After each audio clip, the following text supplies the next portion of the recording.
सारी सब्जियों का भरता। झलक और निशान की शादी का मुहूर्त हाल ही में निकला था। अगले महीने उनकी शादी भी होने वाली थी। हर लड़की की तरह हमारी झलक को भी बस इसी बात की चिंता थी कि शादी के बाद वो रसोई कैसे संभालेगी। माँ, ये सब्जी चक्कर देखो ना कैसे बनी है। अरे सुबह से रसोई में खड़ी है बेटा, अब बस भी कर, सब कुछ अच्छा ही बना है। अरे माँ, मैंने कहीं पढ़ा था कि शादी सिर्फ खुशी के लिए नहीं बल्कि एक बड़ी जिम्मेदारी होती है। इसलिए मुझे ना बस आप इतना बताओ कि ये टिंडे की सब्जी कैसी बनी है। बहुत अच्छी बनी है सच में बेटा, ऐसी सब्जी कि हर कोई टिंडे खा लेगा। माँ, आप सच कह रही है ना? कहीं ऐसा तो नहीं कि मेरा मन रखने के लिए कह रही हैं आप? अरे नहीं बेटा, तुम्हारा मन रखने के लिए नहीं, सच में सारी सब्जियां बहुत अच्छी बनी है। आपको पता है माँ, आज मेरी सास का फ़ोन आया था। कह रही थी उनके बेटे बहुत नखरीले हैं, सब्जियां खाने में बहुत आनाकानी करते हैं।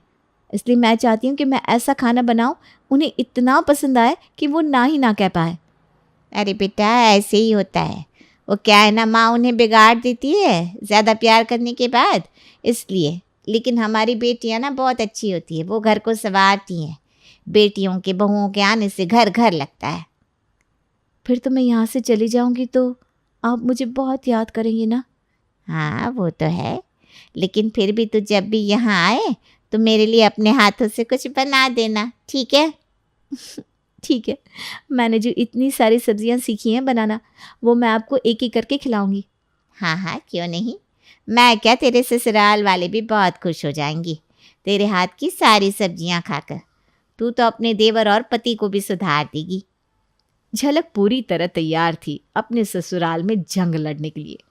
अरे रसोई की जंग पर उसे कहाँ पता था कि उसके देवर और पति सच में इतने ढीठ हैं कि किसी भी सब्जी को हाथ ही नहीं लगाते। बेटा, आज तेरी परीक्षा है। क्या? मेरा मतलब है पहली रसोई है, ध्यान रखना, ज़्यादा कुछ मत बना देना। वो क्या है ना, मैंने तुझे कहा तो था, ये दोनों बहुत नखरे करते हैं खाने में, इसलिए। और सुन, साथ में ना आलू ज़रूर रख लेना। अरे माँ जी, आप चिंता मत कीजिए, मैं ऐसा खाना बनाऊंगी कि ये दोनों हाथ चाटते रह जाएंगे। हाँ बहू, चाहती तो मैं भी यही हूँ, लेकिन कहीं ऐसा ना हो कि तुम ही रोने लग जाओ। मैं रोने लग जाऊं? ऐसा क्यों माँ जी? अब कुछ नहीं, चल तू खाना बना ले आराम से, और हाँ आलू रख लेना थोड़ा साइड में। जी माँ जी। झलक आज बड़े शौक से दो दो सब्जियां बनाती है, एक गोभी की और दूसरी लौकी के कोफ्ते की, और सारा खाना इस तरह से सजाती है कि देखने वाले का मन ही ललचा जाए। ये खाना देखने में ही इतना अच्छा लग रहा है कि मेरा ही मन कर रहा है कि मैं इसे अभी खा जाऊं। निशान और राहुल देखेंगे तो वो तो टूट ही पड़ेंगे इस पर, और माँ जी को भी मुझ पर गर्व होगा कि मैंने इस तरह खाना बनाया है कि ये दोनों खुद को रोक नहीं पा रहे हैं। चलो अब टेबल पर सारा खाना लगा देती हूँ अच्छे से, वो दोनों आते ही होंगे। झलक ने खाना इस तरह से टेबल पर सजाया था जैसे किसी बड़ी होटल में सजाया जाता है। दिखने में और खुशबू में जैसे किसी शाही खाने से कम नहीं लग रहा था। झलक बहू, तेरे खाने की खुशबू तो मेरे कमरे तक आ रही है, और खाना इस तरह से टेबल पर सजाया है कि अब भी लगता है कि खोल कर खा लूँ सब कुछ। माँ जी, मैंने कहा था ना, मैं इस तरह से खाना बनाऊंगी और सजाऊंगी कि कोई भी खुद को नहीं रोक पाएगा। मान गए बहू, तुम में कुछ तो बात है। तुमने खाने को ना सिर्फ स्वाद में अच्छा बनाया है, लेकिन उसे दिखने में भी इतना सुंदर सजाया है। माँ, ये इतनी अच्छी स्वादिष्ट खुशबू कहाँ से आ रही है? अरे तुम दोनों देखो तो सही किस तरह से सजाया है झलक बहू ने खाना। कितनी खूबसूरत टेबल लग रही है ना। एक मिनट रुको, मैं पहले इसका फोटो खींच लेता हूँ। सच में झलक, तुमने तो होटल को भी पीछे छोड़ दिया। अरे अब देखकर ही पेट भरोगे कि खाओगी भी। चलो खाना शुरू करो सब लोग। हाँ हाँ, चलो चलो। क्या बनाया आज? आज मैंने गोभी की सब्जी, लौकी के कोफ्ते और साथ में नान बनाया है। गोभी और लौकी के कोफ्ते? देखो तो कितने स्वाद बने हैं।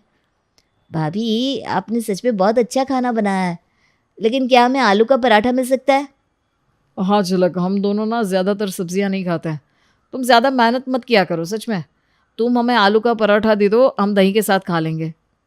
अरे पहले आप दोनों टेस्ट तो करके देखो कैसा बना है।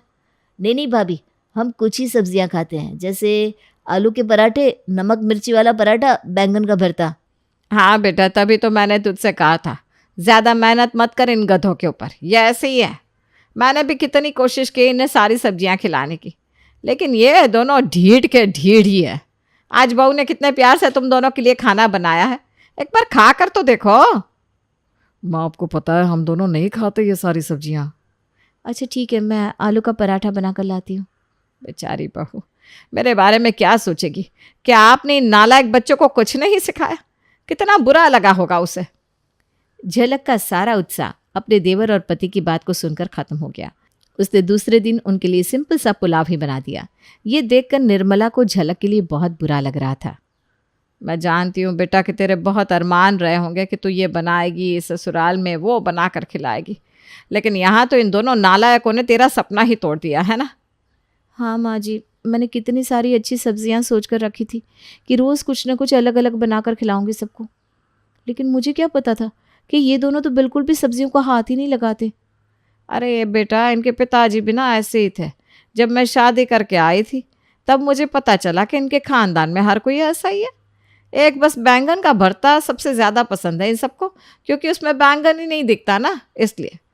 तू भी सोच रही होगी कि क्या सिखाया है मैंने अपने बच्चों को। नहीं माँ जी, आपकी भी गलती नहीं है। अब अगर वो दोनों खाना ही नहीं चाहते तो कोई क्या कर सकता है। तू एक काम कर, आज बैंगन का भरता ही बना ले, वो दोनों ना खुशी खुशी खा लेंगे। जी माँ जी ठीक है। झलक रसोई में बैंगन का भरता बनाने के लिए बैंगन को सेकने के लिए गैस पर रखती है, लेकिन इसी बीच उसकी माँ का फ़ोन आ जाता है और वो बात करने में लग जाती है और यहाँ बैंगन पूरी तरह जल जाता है। हे भगवान, ये बैंगन तो पूरा का पूरा ही जल गया। अब क्या करूँ? ये दोनों आते ही होंगे। फ्रिज में देखती हूँ दूसरा बैंगन हो तो। ओफो, यहाँ तो दूसरा बैंगन भी नहीं है। अब क्या करूँ? यहाँ झलक का बैंगन जल गया था और वहाँ दोनों भाई भी आ चुके थे बैंगन के भरते की बात सुनकर। आज तो मज़ा ही आ जाएगा भाई, बैंगन का भरता बनाया है भाभी ने। हाँ हाँ, तुम दोनों इसके ही लायक हो, खाओ खुशी से बैंगन का भरता। ये लो आ गई झलक भरता लेकर, लाओ लाओ यहाँ रखो। झलक भरते का बर्तन टेबल पर घबराती हुए रखती है, जिसे देखकर सब लोग तो बड़े उत्साह में थे, लेकिन झलक के चेहरे पर 12 बजे हुए थे। अरे ये दोनों बर्तन खोलते ही समझ जाएंगे ये बैंगन का नहीं लौकी का भरता है। एक काम करती हूँ, इन दोनों के लिए आलू के पराठे बनाना शुरू कर देती हूँ, इससे पहले कि ये चिल्लाना शुरू कर दे। भाभी, ये कौन सा भरता बनाया है? सच में इसका स्वाद बिल्कुल अलग है, पर बहुत अच्छा है। क्या? हाँ सच में बहुत अच्छा बना। मैं तो आज 2 रोटी ज़्यादा ही खाऊंगा। क्या हुआ बहू, तू इतनी घबराई हुई क्यों लग रही है?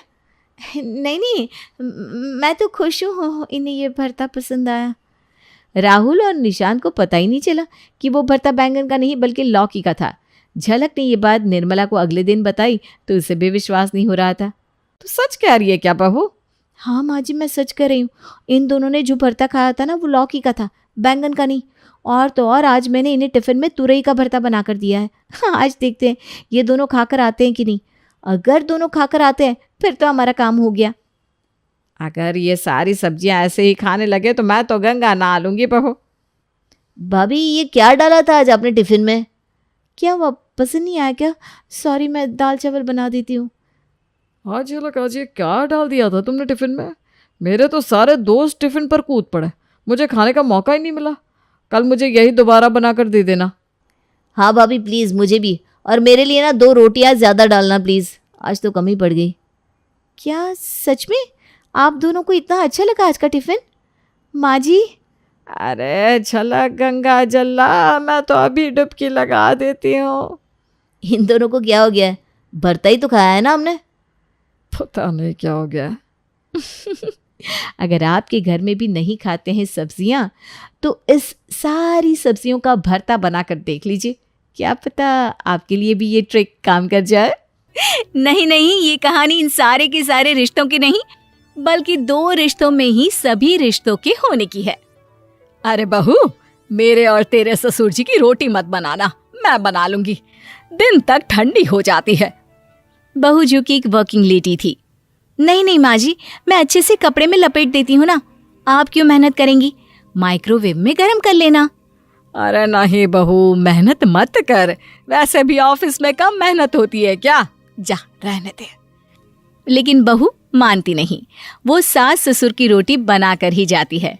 दोपहर में खाने के वक्त ससुर जी कहते हैं, अरे बहू को रोटी बनाने के लिए क्यों मना कर दिया? क्या हो गया? ठंडा ही तो खाते आए हम लोग हमेशा से।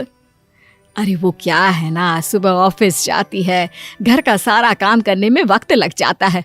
अरे थकती है वो अलग, तो मैंने सोचा बहाने से ही थोड़ा कम काम करवाऊं। ससुर मुस्कुरा रहे होते हैं। ये तो अच्छा है, बहू को समझना जरूरी है। वक्त बीत रहा था। घर में सब खुश थे कि एक दिन, माँ जी आप शाम को थोड़ा टहलने निकला करें, घर पर रह रहकर हड्डियां जाम होती है। पापा को भी ले जाया करिए, मैं वक्त पर तो आ जाती हूँ। बहू ठीक 5 बजे ऑफिस से घर आ जाती है। फिर चाय नाश्ता बनाकर सास ससुर के साथ बैठती, उन लोगों को सारा दिन का हाल बताती। रात को पति घर आता है। क्या बात है बेटा, ऑफिस से आकर कभी हम लोगों के साथ भी बैठा कर। अरे माँ, दिन रात काम करके मन ही नहीं करता। अगले दिन की फिर तैयारी होती है। आप और पापा ही कमरे में आ जाओ। इससे अच्छी तो बहू है, कितना भी थकी रहे, घर आकर हम लोगों के लिए चाय नाश्ता बनाना, फिर बातें करना। बहू ना होती तो हम बुढ़ा बुढ़िया तो बैठे ही रह जाते। सास और ससुर अब बहू के कहने पर शाम की सैर पर निकलने लगते हैं। सास की कई सहेलियां बनती है तो ससुर को भी कुछ बुजुर्ग लोगों का ग्रुप मिल जाता है। कैसा रहा सहेलियों के साथ शाम का वक्त? हम लोगों ने तो भाई खूब योगा किया। अरे हम लोगों को गप्पों से फुर्सत ही नहीं होती। वैसे मिसेस मल्होत्रा आज बहू के बारे में कुछ बोल रही थी। तभी वहां ऑफिस से बहू आ जाती है जो जींस और टॉप में होती है। क्या बात है माँ, क्या कह रही थी आपकी सहेली आपकी बहू के लिए? सास इस बार बहू को कुछ अलग तरीके से देखती है और उल्टा सवाल ही दाग देती है। क्या कह रही थी वो हटा, ये बता तेरे ऑफिस में तो मर्द भी काम करते होंगे ना? बहू जो अब तक मजाक कर रही थी वो सीरियस हो जाती है। मर्द होंगे नहीं माँ जी, मर्द ही ज्यादा हैं। हम 5 ही लड़कियां हैं ऑफिस में। अरे तो अच्छा लगता है क्या ऐसे कपड़े पहनती हो? कल से तुम ना साड़ी पहनकर ऑफिस जाना, और हाँ शाम का नाश्ता थोड़ा जल्दी बनाया करो। नाश्ता बनाकर बाद में ही ऑफिस के कपड़े चेंज करने जाना। बहू को समझ में नहीं आता कि सास को हो क्या गया है, लेकिन वो कुछ नहीं कहती। सीधे किचन में जाकर चाय नाश्ता बनाती है और सास ससुर को दे देती है। अगले रोज बहू ऑफिस के लिए तैयार होती है तो खूब सुंदर सी साड़ी पहनती है और ऑफिस के लिए निकलने से पहले सास और ससुर के पैर छूती है और निकल जाती है। क्या बात है, आज मेधा के ऑफिस में लग रहा है कोई फंक्शन है। अच्छा, पता नहीं, मुझे तो बताया नहीं। वैसे तो सारी बात करती रहती है। अरे देखा नहीं कैसे साड़ी पहनकर जा रही थी? अरे वो तो मैंने ही बोला है उसे। अरे अच्छा लगता है क्या रोज रोज ऐसे सूट या जींस में जाना? बहू हो, बहू बनकर रहो। और आप भी ना मेधा मेधा मत किया करिए, बहू बोला करिए। सर पर चढ़ जाएगी तो दिक्कत हो जाएगी। सास अब बहू को बहू जैसा रखने लगती है। हर बात पर रोका टोकी, हर बात पर ताने। क्या बात है, आजकल लेट आ रही हो ऑफिस से? अरे चाय के लिए भी देर हो जाती है। हम लोग फिर पार्क में भी देर से पहुंचते हैं। सभी की बहुएं वक्त से चाय नाश्ता करा देती है अपने सास ससुर को। बस एक तू ही है जो उस वक्त ऑफिस से निकलती है। माँ जी, वो एक रास्ता पुलिस वालों ने न जाने क्यों बंद कर रखा है, जिसके कारण ट्रैफिक ज्यादा हो जाता है। मैं कोशिश करूंगी कल वक्त से पहले ही निकल जाऊं। ससुर देख रहे होते हैं कि बहू अब परेशान सी रहने लगी है। एक रोज, मेधा, बेटी मेधा। जी पिताजी। बेटा देख जरा कौन सी टी शर्ट अच्छी लग रही है। वो क्या है ना, शाम को सब बदल बदल कर टी शर्ट पहनते हैं। मैं भी सोच रहा हूँ कि आज कुछ अच्छा सा पहन कर जाऊं। हाँ पिताजी, ये सही है। ये लाल वाली ना बहुत जचेगी आप पर। मेरे पापा पर भी डार्क रंग बहुत जचता है। क्या चल रहा है? अरे ससुर के सामने घूंघट तो छोड़ो, ऊपर से रंग बताया जा रहा है टी शर्ट का। अरे बहू, कोई संस्कार दिए नहीं है क्या तेरी माँ ने? बहू इस बार बहुत निराश हो जाती है। वो वहां से तुरंत अपने कमरे में चली जाती है। अब बहू घर का सारा काम करती, ऑफिस जाती, लेकिन साड़ी और सर पर पल्ला लेकर। एक बार पड़ोसन उनके घर आती है। वाह सुमित्रा बहन, बहू का तो रूप ही बदल दिया। ठीक किया, बहू बहू जैसी ही अच्छी लगती है। अच्छा चलती हूँ मैं। पड़ोसन के जाने के बाद सास बड़ी अकड़ के साथ कहती है, देखा मेरा कमाल, कैसे मैंने मेधा बहू को कंट्रोल में कर लिया। अब बारी ससुर के बोलने की थी। हाँ सुमित्रा, बिल्कुल ये काम तो किया है तुमने, लेकिन कभी सोचा क्या खो दिया? क्या खो दिया? मैंने तो कुछ नहीं खोया जी। खोया है। पहले बहू जब ऑफिस जाती तुम्हारे पैर छूकर तुम्हें गले लगाती, लेकिन अब सिर्फ पैर छूती है। हाँ जी, ये बात तो आप ठीक बोल रहे हैं। पहले घंटों हम लोगों से बात करती, कमरे में ना जाती, ऑफिस से आते ही खुद की चाय, खाना, नाश्ता सब हम लोगों के साथ करती, सारी बात बताती।